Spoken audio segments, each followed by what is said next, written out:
రాసుకొచ్చారు, ఒక గంట మాట్లాడతారని మీరు అనుకోండి. దీని మీద ఉంది, స్టేజ్ మీద ఉన్న వాళ్ళ పేర్లు.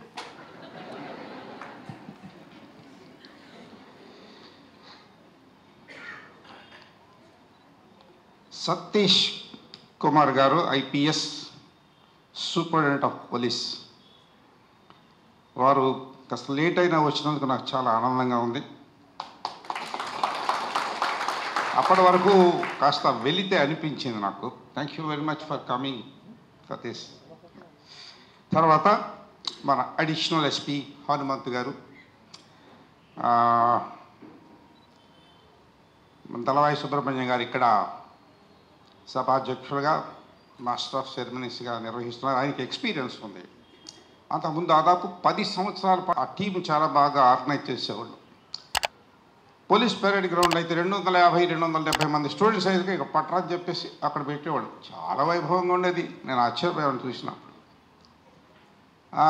అట్లా చేశారు. వీళ్ళంతా ఎక్స్పీరియన్స్ ఉంది. ఇప్పుడు కొత్త టీంకి లక్ష్మణు, హుస్సేను, తర్వాత నన్ను చూసి ఇన్స్పైర్ అయ్యే ప్రభు గారు లాగా నేను ఎందుకు ఇవ్వకూడదు అనుకుని స్కాలర్షిప్లు ఇంకా ఇస్తూ ఉంటాడు. మైలా సాంబశివరావు గారు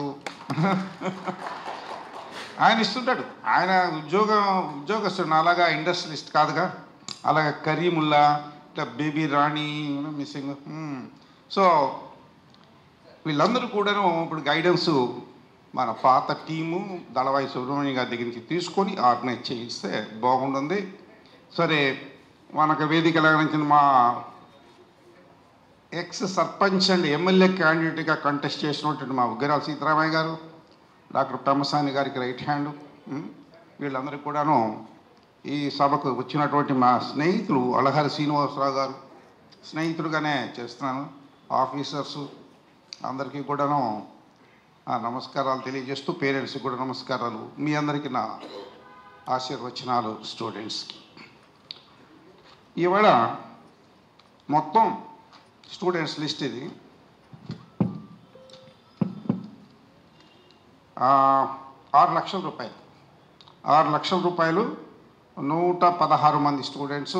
ఇక్కడ ఆనందకరమైన విషయం ఏంటంటే, ఇంతకుముందు స్కాలర్షిప్లు ఇచ్చినప్పుడు మేము 2009లో స్టార్ట్ చేసామా, 8లోనా సుమారుగా ఆ ప్రాంతాల్లో ఇచ్చినప్పుడు ఇంతమంది ఎంబీబీఎస్ చదువుతున్న స్టూడెంట్స్ కానీ, డాక్టర్ కోర్స్ చదువుతున్న స్టూడెంట్స్ కానీ, ఇంజనీరింగ్ స్టూడెంట్స్ కానీ ఇంతమంది లేరు. ఇవాళ చూస్తే ఆనందం కలుగుతుంది. నాకైతే పరమానందంగా ఉంది. వచ్చి వాళ్ళు మాట్లాడటం కూడాను. మేమేదో మాట్లాడుతూ ఉంటారు పెద్దలందరూ ఏదో మాట్లాడుతూ ఉంటారు మైక్ పట్టుకొని. కానీ పిల్లలు మాట్లాడటం, ఆ leadership qualities really I'm very happy. I congratulate those children who have spoken here and addressed the gathering. Okay? Now, ఇప్పుడు స్కాలర్షిప్లు, నేను స్కాలర్షిప్తో చదువుకున్నా, నేనేం చదివాను ఆయన చెప్పారు కదా. ఐఐటి మెడ్రాస్ బీటెక్ ఎప్పుడు మీ నాన్నగారు పుట్టకముందు 70లో బీటెక్, 1970లో నేను బీటెక్ చేసింది. మరి మన ఎస్పీ గారు బీటెక్ బయోటెక్నాలజీ లేటెస్ట్ సబ్జెక్టు మీది. మీరు ఎప్పుడు చేసి ఉంటారో మరి 2008-10 అంటే నేను బీటెక్ చదివిన 40 సంవత్సరాల తర్వాత మీకు బీటెక్. నాకన్నా 40 సంవత్సరాలు జూనియర్ బీటెక్ మీ ఎస్పీ గారు, మన ఎస్పీ గారు. సరే, స్కాలర్షిప్తో చదువుకున్నా, ఏదో నా గురించి చాలా చెప్పారు కదా.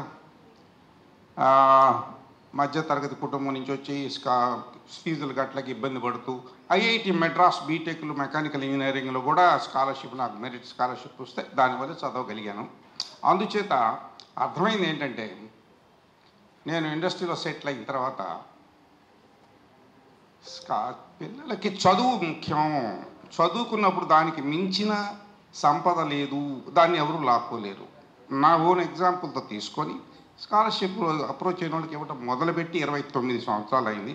మొదట ఒక స్టూడెంట్తో మొదలు పెడితే ఇవాళ వేలల్లోకి వచ్చారు సంవత్సరానికి. ఆ రోజు బీటెక్ చదవడానికి ఆర్వీఆర్లో అమ్మాయి చదువుతుంది కదా, బీటెక్ చదవడానికి ఫీజు అని తెలుసా, సంవత్సరానికి 5,000 అంతే. ఇప్పుడేమో వెరీ ఎక్స్పెన్సివ్, బాగా చాలా ఎక్స్పెన్సివ్ అయిపోయింది. 5,000 రూపాయలు మొత్తం మేమే ఇచ్చేవాళ్ళం ఇంజనీరింగ్ స్టూడెంట్స్కి. మొత్తం ఫీజు కట్టేసేవాళ్ళం. కొంతమందిని అయితే పూర్తిగా అడాప్ట్ చేసుకొని హాస్టల్ ఫీజులు అన్నీ కట్టేవాళ్ళం. అటు కొంతమంది మరీ పేదవాళ్ళకి ఈ జరుగుతూ వచ్చినాయి. గత 29 ఇయర్స్ ఆంధ్రప్రదేశ్లో 32 ఊళ్ళలో తిరిగి స్కాలర్షిప్లు నేను ఇవ్వడమే కాకుండా వాళ్ళకి ఒకటే చెప్పా పెద్దలకి, అక్కడ ఉన్న పెద్దలకి, మీరు మీ కాపులకి, కాపు సంఘాలు అనమాట, కాపులకి మేము కాపును కదా, కాపులకి ఇచ్చుకోండి, కానీ అట్లీస్ట్ 20-25% మిగతా సామాజిక వర్గాలకు ఇవ్వాల్సిందని కండిషన్ పెడతా. అప్పుడే నేను డబ్బులు తెస్తా. మీరు ఎంత పోగు చేస్తారు అంటే, తెనాలి వాళ్ళు అయితే 10 లక్షలు పోగు చేశారు కష్టపడేటొకట. వాళ్ళు 10 లక్షలు అయితే నేను 10 లక్షలు, నువ్వు 20 లక్షలు అయితే నేను ఛాలెంజ్ విసురుతాను. అలాగే రాజోలు అయితే వాళ్ళు 11 లక్షలు దాకెళ్ళారు, నేను 11 లక్షలు. అట్లా ప్రతి సంవత్సరం ఛాలెంజ్ విసిరి రెచ్చగొట్టి వాళ్ళ చేత డబ్బులు వసూలు చేయిస్తాను. సో ఆ ఊళ్ళో పెద్దలందరూ కలిసి 11 లక్షలు పోగు చేస్తే నేను 10 లక్షలు తీసుకుని వెళ్తా. ఇది ప్రొసీజర్. ఈ ఉద్యమం లాగా చేసుకుంటూ వస్తూ ఉన్నా. ఇది విద్యా ఉద్యమం. పిల్లలకి, పేద విద్యార్థులకు ముఖ్యంగా 80 మార్కులు పైన వచ్చినమాట. సో ఈ ఉద్యమం సుమారుగా 25 సంవత్సరాలు, స్కాలర్షిప్లు ఇవ్వటం మొదలుపెట్టి 29, కానీ 94-95 నుండి ఉద్యమంగా దీన్ని మార్చింది. ఇప్పుడు కూడాను అన్ని ఊళ్ళు తిరుగుతా. 78 ఏళ్ల వయసు నాకు ఇప్పుడు నడుస్తుంది. ఈ వయసులో కూడా 4-4.5 గంటల జర్నీ ఈస్ట్ గోదావరి వెళ్తాను, అని విశాఖపట్నం వెళ్తాను, తిరుపతి వెళ్తాను, అన్ని చోట్ల స్కాలర్షిప్ ఇస్తాను. కానీ వాళ్ళు ఎంత వసూలు చేస్తే అంతే నేను ఇస్తాను. నువ్వు 20 లక్షలు వసూలు చేయి, 20 లక్షలు ఇస్తాను. 3 లక్షలు వసూలు చేయి, 3 లక్షలు ఇస్తాను. ఎందుకని ఇది అవసరం. ఇప్పుడు ఉంది వాళ్ళ ఫర్ ఎగ్జాంపుల్ 116 మంది స్టూడెంట్స్, 6 లక్షల రూపాయలు కావాలి. కానీ ఇక్కడ కండిషన్ పెట్టలే నేను.